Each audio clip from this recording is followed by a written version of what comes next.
징조 중에 하나인 엄청나게 큰 징조이죠. 종교 연합과 일요일 법령을 향한 교황권의 움직임들을 조금 살펴보는 그런 시간이 되기를 기도드리면서 우리 모두 하나님의 말씀과 영감의 글로 또 우리 앞에 펼쳐지고 있는 이런 예언의 징조들과 성취들을 바라보면서 더욱 각성하고 준비되시는 우리 모두가 되기를 간절히 기도하면서 이 시간을 같이 해보게 됩니다. 이 교황권의 움직임은 영감의 글에 의하면 암암리에 우리도 모르게 밑에서 암흑의 세력답게 우리가 다 모든 것을 알지는 못해요. 물론 공개적으로 공공연하게 행하는 것들은 우리가 이렇게 여러 소식 채널들을 통해서 알 수가 있지만 그 뒤에 움직임들은 더 심하게 암암리에 움직일 텐데 그 모든 것들은 오직 하나님만이 아실 것이고 그래도 하나님의 백성들의 이정표 또 이렇게 마치 내비게이션과 같이 중요한 지점들을 알 수 있도록 이 교황권이 또 공개적으로도 움직이기 때문에 우리가 또 이런 모든 예언의 지표들을 이렇게 알 수 있는데요. 사도 요한께서 요한일서 2장 18절에 이렇게 말씀하셨습니다. 아이들아, 이것이 마지막 때라. 적그리스도가 이르겠다 함을 너희가 들은 것과 같이 지금도 많은 적그리스도가 일어났으니 이러므로 우리가 마지막 때인 줄 아노라 라고 요한일서 2장 18절에 말씀을 하셨습니다. 그래서 적그리스도의 대장, 그 두목, 그 제일 큰 적그리스도는 사탄에 의해서 움직이는 이 우리도 알지만 또 종교 개혁자들도 다 인정한 이 작은 뿔, 이 세력이고 그렇지만 그것 이제 그 작은 뿔의 세력이 적그리스도의 완전히 그 절정의 정체이지만 또 그 말고도 뭐 적그리스도들은 소규모로 작게 또 중간 규모로 여러 형태의 적그리스도가 이 마지막 때에 차고 넘치고 활동을 많이 해서 우리를 속이려고 할 것을 사도 요한이 말씀하시면서 마지막 때에 이 적그리스도의 모든 움직임들이 이렇게 많이 신속히 일어날 것을 우리에게 말씀을 하셨어요. 그런데 이 계시록 이 말씀에 계시록 13장 내가 본 짐승은 표본과 비슷하고 그 발은 곰의 발 같고 그 입은 사자의 입 같은데 용이 자기의 능력과 보좌와 큰 권세를 그에게 주었더라. 그의 머리 하나가 상하여 죽게 된 것 같더니 그 죽게 됐던 상처가 나음에 온 땅이 이상히 여겨 짐승을 따르고 라고 이렇게 이 계시록 13장 2절부터 3절에 그렇게 말씀을 하셨어요. 그래서 이 짐승이 여기에 보시면 여러 형태의 짐승들을 복합체를이라는 것을 볼 수가 있어요. 보시면 표범도 되고 사자도 되고 곰발도 있고 뭐 이렇게 여러 개 있다는 것은 이 짐승은 앞에 있던 특별히 하나님께서 다니엘서에 말씀하셨던 사자는 바벨론이고 곰은 메데 바사고 뭐 이렇게 표범 또 이런 여러 헬라 뭐 이런 여러 나라들의 특성들을 다 또 여기저기서 따와서 다 합성으로 또 자기가 더 큰 아주 세계망측하고 여러 나라들의 이런 이론들과 이런 거짓 사상들을 다 자기가 또 합쳐서 가지고 있는 그런 희한한 짐승 또는 이 정치 국가 세력 또 겸하는 이런 짐승임을 그렇게 우리에게 보여주시는데 이 13장에서는 특별히 종교적인 색채보다는 이 국가적인 색채를 띠는 이런 짐승이라는 것을 볼 수 있어요. 그래서 온 땅이 이상히 여겨서 이 짐승을 너무 희한해서 따르고 가는데요. 용이 짐승에게 권세를 주므로 용에게 경배하며 짐승에게 경배하여 가로되 누가 이 짐승과 같으뇨 누가 능히 이로 더불어 싸우리요 하더라. 또 짐승이 큰 말과 참남된 말하는 입을 받고 또 42달 일할 권세를 받으니라. 짐승이 입을 벌려 하나님을 향하여 회방하되 그의 이름과 그의 장막 곧 하늘에 거하는 자들을 회방하더라. 또 권세를 받아 성도들과 싸워 이기게 되고 각 족속과 백성과 방언과 나라를 다스리는 권세를 받으니 죽임을 당한 어린 양의 생명책의 창세 이후로 농명되지 못하고 이 땅에 사는 자들은 다 짐승에게 경배하리라. 그러니까 근데 이 번역도 좀 약간 희한하게 잘못됐는데 창세 이전부터 죽임을 당한 어린 양의 생명책에 기록되지 못하고 이 땅에 사는 사람들은 다 짐승에게 경배하리라. 그렇게 해야 더 번역이 정확합니다. 그러니까 예수님께서는 물론 실제적인 죽음은 창세 이전에 당하지는 않으셨지만 창세 이전에 이미 죽임을 당하기로 구속의 경륜에서 아버지와 협의가 되셨다는 그 사실이 이 말씀에서도 그렇게 설명을 하고 있습니다. 이 짐승은 국가적인 권력을 다 행사하면서 하나님의 백성들을 여기에 보시면 1260년 42달 이 종교 암흑시대에 괴롭힌 것을 볼 수가 있어요. 그러면서 하나님을 향한 온갖 참남된 말을 감히 하는 이 짐승. 근데 여기에 보시면 각 족속 백성 방언 나라를 다스리는 권세를 받으니라고 하신 말씀은 이 짐승이 어떤 특정된 어느 국가 하나만 거기서 국가의 권력을 행사하는 것이 아니라 이 세상에 있는 모든 족속 백성 방언 나라에 다 그의 손을 뻗쳐서 다 거기서 그 모든 정책들을 관여하고 다 하려고 한다는 그 말씀이 계시록의 23장 7절에 예언이 되어 있습니다. 그래서 이 바티칸이 지난 이제는 6월 달에 발행한 이 기념주화가 바티칸은 이거를 자주 하지 않는답니다. 기념주화 발행을. 근데 여기에 보시면 180유로를 주고 사면은 이 기념주화 세트를 살 수 있다고 하는데 그 중에서도 제일 눈에 띄는 것이 이 20유로짜리 이 기념주화는 여기서 이 의사와 간호사가 특별히 젊은이에게 코로나 백신을 주사하고 있는 이런 것이 바티칸에서 발행이 되었다는 것은 이건 정말 우리가 그냥 쉽게 우습게 넘어가야 할 것이 아니에요.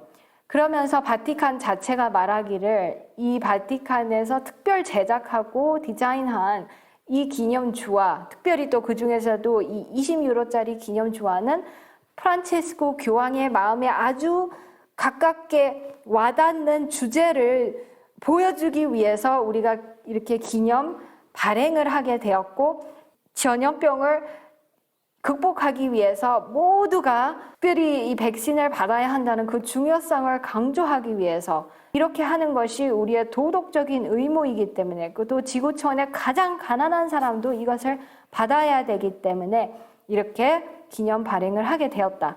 그렇게 하면서 이것을 보여준 것이고 근데 여기서 또 우리가 더 여기 보시면 중간 거 이제 그 백신을 중요시하는 그 기념주화 말고 오른쪽에 중앙에 있는 그것은 이것도 바티칸의 그 무슨 상징을 그리고 있는데 이 상징에 열쇠가 있어요.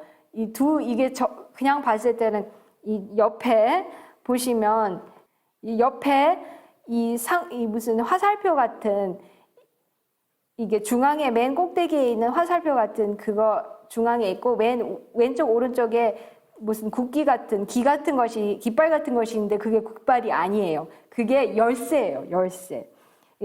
그 교황청은 로마 천주교회는 그 베드로에게 하신 예수님의 말씀 내가 천국 열쇠를 내게 주리니 그 말씀을 자기들한테 적용해서 자기들이 천국 열쇠를 받았고 베드로에게 주신 그 열쇠를 받았다고 성경을 곡해하고 잘못 해석하는 것을 우리가 성경을 보면 알 수 있잖아요. 자기네한테 절대 준 것이 아닌데 자기네가 받았다고 이제 거짓 주장하면서 이 열쇠가 무엇이냐면 교황청이 종교적인 권세, 세력, 국가적인 세력 이거를 좌우할 수 있는 두 가지 열쇠가 모두 나에게 있다. 이것을 공공연하게 모든 사람에게 발표하는 것입니다.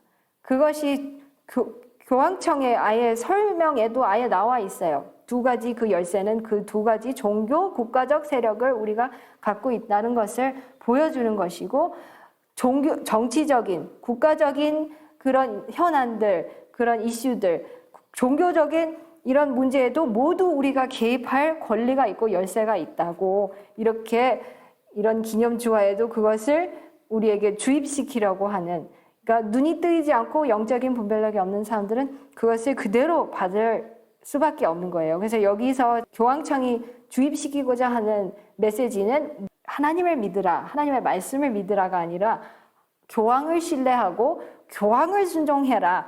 이것저것 따지거나 묻지 말고 교황이 너희들한테 정치적으로나 국가적으로나 종교적으로 모든 것이 최선이 무엇인지 알고 있으니 그대로 믿고 따르라. 묻거나 따지지 말고 그냥 해라. 이것을 온 세계 사람들한테 주입시키려고 하는 거예요. 그런데 하나님의 말씀에 또 7 대접을 가진 7 천사 중 하나가 와서 내게 말하여 가로되 이리 오라. 많은 물 위에 앉은 큰 음녀에 받을 심판을 네게 보이리라. 땅의 임금들도 그로 더불어 음행하였고 땅에 거하는 자들도 그 음행의 포도주에 취하였다 하고 곧 성령으로 나를 데리고 광야로 가니라. 내가 보니 여자가 붉은빛 짐승을 탔는데 그 짐승의 몸에 참남된 이름들이 가득하고 7 머리와 10 뿔이 있으며 그 여자는 자줏빛과 붉은빛 옷을 입고 금과 보석과 진주로 꾸미고 손에 금잔을 가졌는데 가증한 물건과 그 음행에 더러운 것들이 가득하더라. 그 이마에 이름이 기록되었으니 비밀이라 큰 바벨론이라 땅의 음녀들과 가증한 것들의 어미라 하였더라. 라고 계시록 17장 1절로부터 5절에 그렇게 말씀을 하셨습니다. 하나님께서 이 음녀의 정체에 대해서 특별히 계시록 17장 또 18장에 우리에게 적나라하게 우리에게 말씀해 주시면서 이 음녀가 왜 음녀냐면 배교한 타락한 교회이기 때문에 음녀라고 표현을 하신 것이고, 보시면 모든 땅의 임금들, 땅에 거하는 자들이 그의 음행의 포도주, 그의 거짓 교리들에 다 취했다는 거예요. 그 바벨론의 음행의 포도주는 그의 거짓 교리들이거든요. 그래서 온 세상이 또 국가들까지도 백성들까지도 다 그의 거짓 교리에 푹 취했다는 그 말씀을 우리에게 말씀하시고, 그 이마에 신비, 비밀이 곧 신비인데 땅의 음녀들과 가증한 것들의 어미라고, 그 음녀의 이마에는 신비라고 적혀 있습니다. 근데 그 신비라는 것이 가톨릭 스스로도 말하기를 삼위일체의 신비는 천주교의 핵심 교리이다라고 그렇게 말을 하였습니다. 그래서 천주교회가 가장 첫 번째로 중요하게 여기는 교리가 우리는 주로 일요일이라고 생각하는데 첫 번째가 삼위일체고 자기들 스스로가 신비라고, 삼위일체 교리가 신비라고 말하면서 그것이 우리의 핵심 기독교리고 거기서 모든 다른 우리의 교리들이 다 파생하였다고 말을 합니다. 그래서 그의 모든 교리는 이 삼위일체가 기초고 그것이 신비라는 것도 하나님의 말씀에 해주셨어요. 그래서 이 여자가 짐승을 탔는데 짐승을 탔다는 것은 곧 정치적인 세력을 끼고 또 그에 올라타서 자기의 권력을 행세한다는 것입니다. 여자라는 의미는 원래는 교회인데 음녀는 깨끗한 여자가, 정결한 여자가 아니잖아요. 그래서 음녀라는 것은 음란한 여인은 곧 타락한 교회라는 것이에요. 그래서 늘 백유한 교회의 특징은 공공 또는 국가의 정책에 대한 종교적 지배를 강화하기 위해서 교회와 정부를 결합하려고 하고 이 정교를 연합하려고 하는 것이 타락한 교회의 특징이라는 것을 요한계시록 17장에서 우리에게 적나라하게 또 자세하게 보여주시고 성경의 예언으로 우리가 이렇게 이 말씀들을 이렇게 해석할 수가 있는 것입니다. 그런데 하나님의 이 모든 말씀에 이런 예언들이 와 있는데요. 교황이 지난 2022년 1월 17일에 핀란드에서 온 종교연합 대표자들을 만난 자리의 사진을 지금 보고 계시는 거예요. 핀란드가 지금 나토에 가입한다고 우크라이나 전쟁으로 해서 러시아가 막 겁박을 주면서 협박을 하는 그런 나라에 됐죠. 왜냐하면 워낙 작은 나라인데 러시아와 이 본토가 붙어서 이제 나토의 보호를 좀 받고 싶어서 가입을 하는데 그것에 대해서 이제 러시아가 협박을 하면서 자기들이 또 공격할 거라고 하는데 그 나라입니다. 그 나라가 원래는 루터교가 주류를 잇고 있는 나라인데 거기서 이 사람들이 루터교가 옛날에 그 당시에 루터교와 오늘날의 루터교는 너무나도 하늘과 땅의 차이라고 해야죠. 루터는 절대로 이렇게 교황에게 가서 아첨하거나 아부를 하고 이렇게 친근의 표시를 하지 않았는데 물론 루터도 처음에는 천주교 수도승이었지만 점점 성경을 연구하다 보니 천주교의 이 정체, 이 타락한 이 시스템의 정체를 폭로하고 거기서 점점 멀어지게 됐는데 이 교회는 다시 자기의 창시자와는 반대로 다시 교황에게 점점 가까이 가고 이 침묵의 손길을 자기들이 먼저 가서 내딛고 보이는 이런 사진을 보고 계셔요. 그래서 여기서도 이 교황청에서 만나는 장면인 것 같습니다. 오른쪽에는 이제 왼쪽에 교황의 위쪽 왼쪽으로는 바티칸의 대표단이고 이 오른쪽에 밑으로는 이 핀란드 루터교 종교연합 대표자들과 이 만난 자리인데 거기서 이 교황이 어떤 의미심장한 말을 하였냐면 친애하는 친구들이시여 우리는 하나님의 친숙하고 착한 빛이 우리를 인도한 여정에 우리가 지금 발길을 내딛게 되었는데 더 이상 우리는 분열의 그 어두움으로 분리되지 않고 연합을 향해서 우리의 여행을 가야 되고 그 연합을 인도하는 우리가 하나님의 빛을 받아야 된다라고 하면서 형제 자매들로서 더욱 더 성숙한 연합으로 우리가 나가야 된다 이렇게 강조를 했어요. 이 사람들이 왜 거기에 갔냐면 세인트 헨릭이라는 핀란드에 12세기에 무슨 주교가 있었나 봐요. 근데 그 주교가 동시에 카톨릭, 그러니까 루터교와 이 영국 성공의 모든 사람들이 되게 존경을 하는 그런 주교인데 그 사람들의 축제일에 그때 때마침 가게 된 것이고 뭐라고 이 교황이 그 만남의 자리에서 뭐라고 말을 했냐면 크리스천들이 다가오는 니케아 종교회의 1700주년을 연합의 원천으로 삼아야 한다고 주장을 하였습니다. 그러면 우리가 종교 역사를 기억하신다면 니케아 종교회의가 언제 있었죠? 저기 325년에 니케아라는 그 도시에서 첫 번째의 종교연합 종교회의가 개최가 되었었습니다.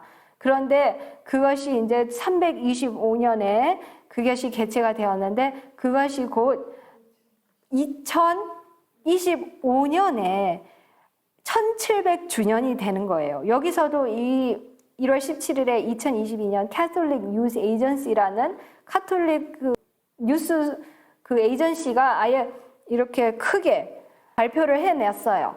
교황 프란체스코는 2025년에 있을 니케아 종교회의 1700주년을 기대하고 있다.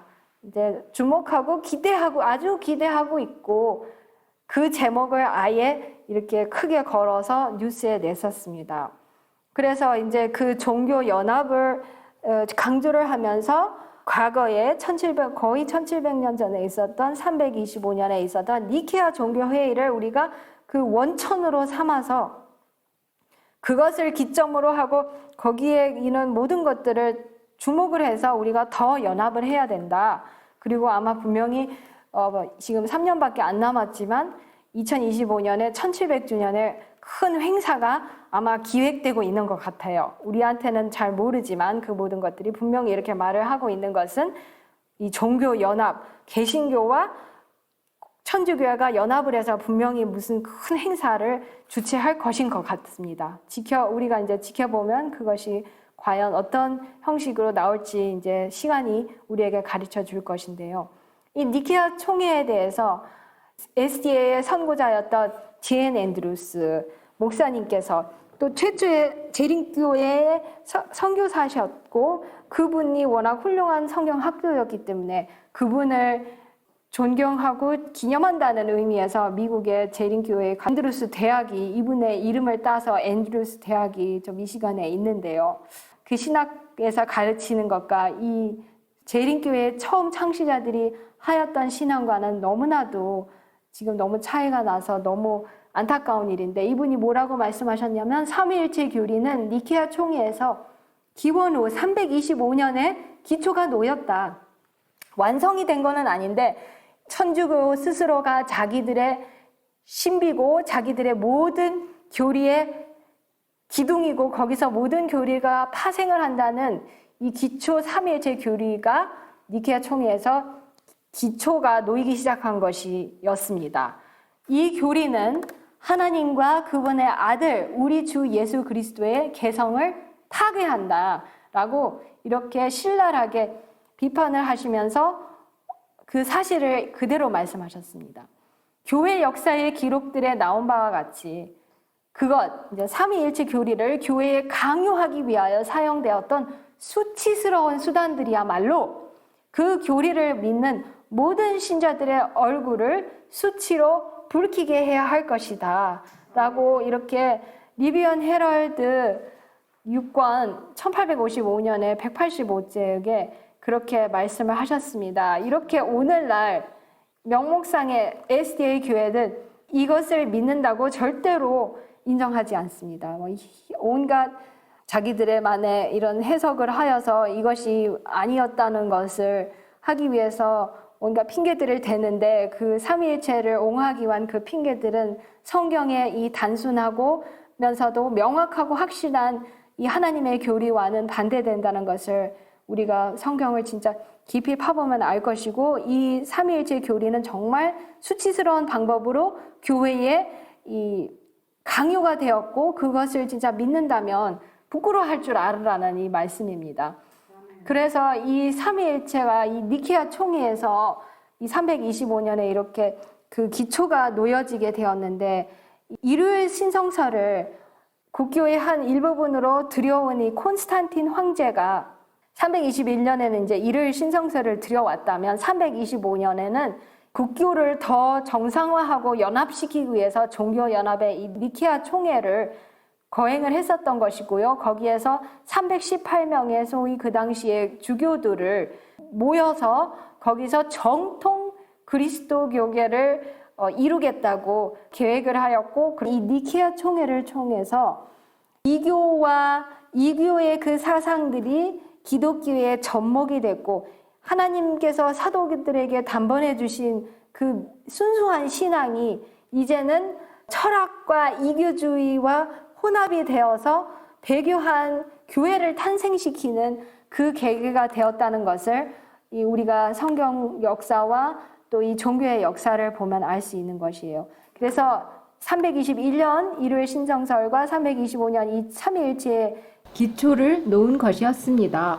성경은 예수님께서 하나님의 아들이시고 신성을 당연히 가지셨어요. 아버지와 같은 토시 하나도 틀리지 않은 이 똑같은 그 신성을 가지신 것은 모든 성경학자들과 우리의 그 신약의 사도들도 다 인정을 하는 것이었는데, 이 아리우스와 이 아타나시우스와 알렉산더가 서로 논쟁을 하는 가운데 이 321년과 325년 이후로는 이 교회 안에 일요일 신성설과 삼위일체가 들어오면서 안식일을 지키는 사람들은 유대인의 안식일을 지킨다고 이제 그렇게 거짓으로 모함을 하고 욕하는 그런 분위기가 쭉 이어져 왔던 것이고, 또 그 이제 325년에 기초를 넣은 삼위일체의 교리를 통해서는 하나님의 아들을 멸시하는 거예요. 멸시하고 그 참된 신성을 가지셨으면서도 아버지의 친독생자라는 그 사실을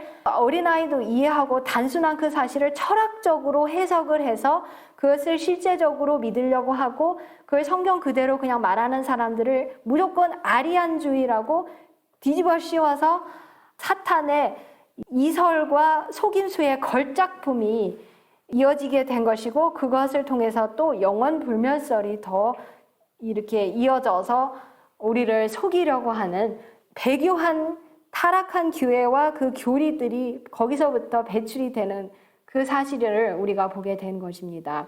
그런데 하나님의 말씀 요한일서 2장 22절과 23절에 거짓말하는 자가 누구뇨?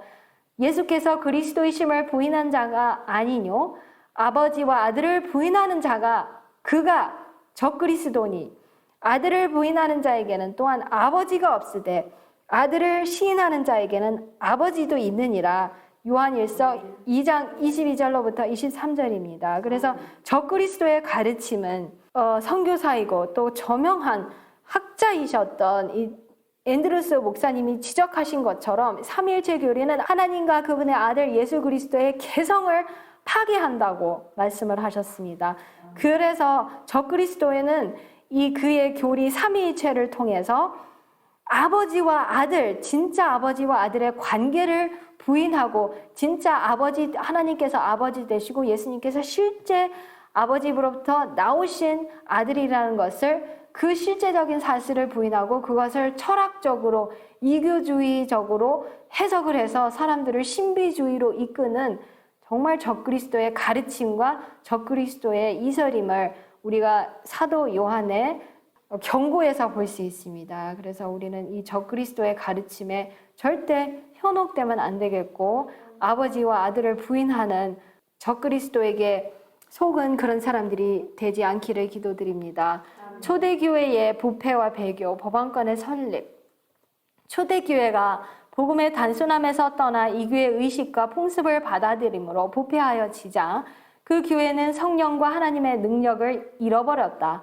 그렇게 되자 그 교회는 사람의 양심을 지배하기 위하여 세속적 권력의 도움을 구하였다.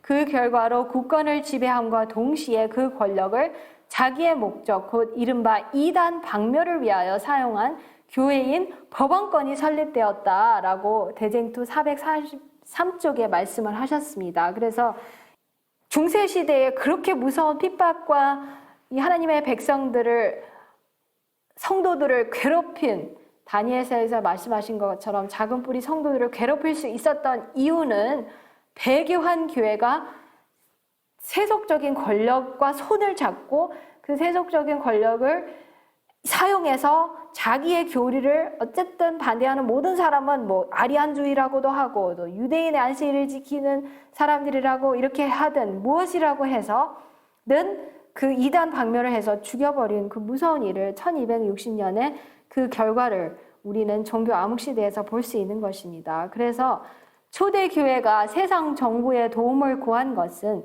배교였으며 그것이 짐승 곧 법안권이 발전되는 길을 마련하였다. 바울은 먼저 배도하는 일이 있고 저 불법의 사람 곧 멸망의 아들이 나타나기 전에는 이르지 아니하리라고 말하였다. 그와 같이 교회 안에서 일어나는 배도가 짐승의 우상을 만드는 길을 준비하게 될 것이다 라고 똑같은 대쟁투에 말씀을 하셨어요. 그래서 저희의 행위가 저희로 자기 하나님에게로 돌아가지 못하게 하나니 이는 음란한 마음이 그 속에 있어 여호와를 알지 못하는 까닭이라고 호세아 5장 4절에 말씀을 하셨어요. 근데 이 배교한 교회가 어떻게 할 것이냐면 많은 사람들은 개신교, 각 교회 간에 존재하는 신조의 큰 차이야말로 강요된 통일성을 이룩하려는 노력이 결코 경주될 수 없으리라는 결정적인 증거라고 보았다. 그러나 지나간 여러 해 동안에 개신교 각 교회에서는 공통적인 교리를 근거로 한 일치 연합을 원하는 여론이 강하게 자라났다. 그와 같은 연합을 이루려면 그것이 서로 성경상 관점에서 아무리 중요할지라도 모든 사람이 합의하지 아니한 문제들에 대한 통일은 필연적으로 포기하지 않으면 안 된다라고 각 시대의 대쟁투 444쪽에 말씀하셨어요. 그래서 이 연합운동에 개신교와 카톨릭 교회가 무엇을 강조할 것이냐면 우리가 가지고 있는 공통적인 교리로 일치를 하자, 그런 여론을 형성을 할 거라고 했는데 실제로 2015년에 바티칸과 개신교의 종교연합의 모임을 위해 미국의 개신교 대표자들과 함께 바티칸을 방문했던 미국 캘리포니아 세들백 교회 담임 목사인 릭 워렌이 카톨릭 뉴스 서비스와 진행한 인터뷰에서 천주교와 개신교회들이 공유하는 공통적인 교리가 무엇인지를 밝혔었습니다. 이 릭 워렌 목사는 수년 전에 목적이 이끄는 삶이라는 그의 저서로 개신교계에서 인기를 좀 끄는 강사였었지만 그가 강조하는 목적이 이끄는 삶의 이론은 그의 아들이 자살하는 것을 방지하지 못했다는 것이 안타까운 현실입니다. 그는 인터뷰에서 이렇게 주장하였습니다. 우리는 서로를 분리시키는 것들보다 공유하는 것들이 훨씬 더 많습니다. 오순절 교단, 카리스마파, 복음주의파, 근본주의파, 천주교, 감리교, 침례교, 장로교 등등의 교단들 모두가 우리는 삼위일체 교리를 믿고 있다고 말할 것입니다. 그러면서 이제 공유하고 있는 다른 교리들을 언급을 했었습니다만, 이 영상이 카톨릭 뉴스 에이전시에 몇 년 전에 올라왔고 그대로 이게 캡처가 된 것이고 본인이 진짜 말하는 그 광경입니다. 이 모든 교단들은 삼위일체 교리를 다 공동으로 우리가 카톨릭과 함께 믿고 있다. 그리고 뭐 부활도 믿고 예수님을 통한 구원도 믿고 하는데 어쨌든 첫 번째는 삼위일체였다는 것을 본인의 입으로 말하면서 이 교황과 계속 연합을 강조하는데요.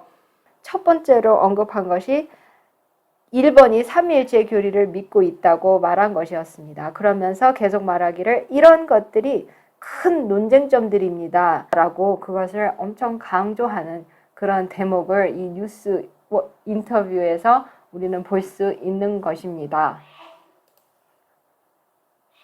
이것을 통해서도 이 하나님의 이 영감의 글에 공통적인 교리를 근거로 한 일치 연합을 원하는 여론이 강하게 자라났고 우리의 눈앞에서 이 사람의 그 입에서 나오는 그걸 통해서 그 말씀이 그대로 이루어지고 있다는 것을 우리가 보았습니다. 그래서 너희가는 처음부터 들은 것을 너희 안에 거하게 하라. 처음부터 들은 것이 너희 안에 거하면 너희가 아들의 안과 아버지 안에 거하리라.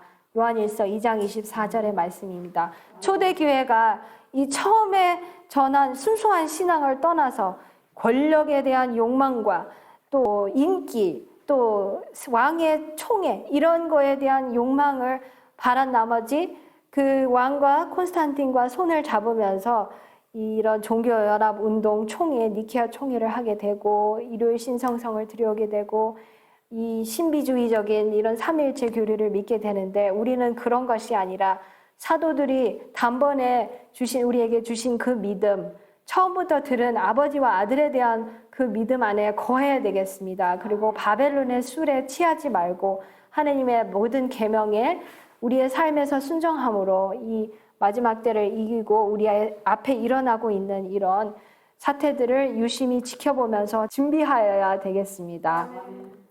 다 같이 창조주 하나님께 기도 올리시겠습니다. 하늘에 계신 우리 아버지, 오늘 또 우리 예언의 성취를 이 안식일에 우리의 눈앞에서 보게 하여 주심을 감사드립니다. 이 백요한 교회는 짐승, 그 국가적인 세력 그 등에 타서 자기의 그 권력을 행사하기 위해서 또 그 거짓 교리들을 강요하기 위해서 국가의 권력을 이용하는 것을 보게 되었습니다. 그리고 이 백요한 교회는 각 족속 방언 백성을 다 속이며 다 다스리려고 한다는 것을 보았고 우리 앞에서 지금 로마 교황청이 앞으로 몇 년 안에 이 다가올 이 니케아 총회에 이 종교 연합을 가르치면서 개신교인들과 더 연합을 하고 그것을 원천으로 삼아서 우리가 더 연합을 해야 된다는 그런 그 말씀의 성취를 보면서 우리는 주님께서 우리에게 단번해 주신 사도들께서 우리에게 전하여 주신 그 처음부터 들었던 것을 믿을 수 있게 하여 주시옵시고 적그리스도의 이 신비스러운 가르침에 취하지 않게 하여 주시옵시고 또 그것뿐만 아니라 우리의 모든 삶에서 죄악으로부터 벗어나고 승리하여서 또 이 하나님의 모든 계명을 순종하는 그 순종의 삶으로 이어지게 하셔서 짐승과 그 표와 그 이름의 수와 그 모든 것을 이길 수 있도록 도와주시옵소서. 예수님의 귀하신 이름으로 간절히 기도합니다. 아멘.